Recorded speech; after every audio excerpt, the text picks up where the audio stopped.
Originally I went to high school in Maine, had never heard of Castleton or VTSU before that, and then I did a quick Google search one day of music education degrees in New England, and this place popped up. And somehow in the past I filled out a form that got me connected to the arts department, and then they reached out, and then I came for an audition here, and I fell in love with the campus immediately and the people and everything. I liked how it was such a small school, but I would still get that one-on-one attention, but still not know every single person on campus.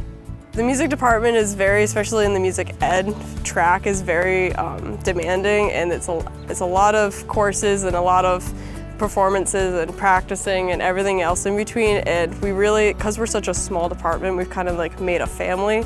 And so I have the nickname of Dad of the department.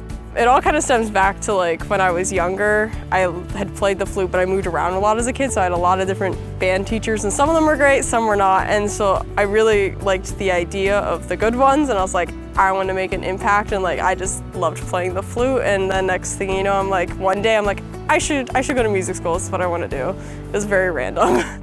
I recently accepted a position teaching high school band at Hudson Falls over in New York, and I will be doing high school band, jazz band, marching band, a music appreciation class. It all just kind of happened all at once, and I'm really excited for all of that.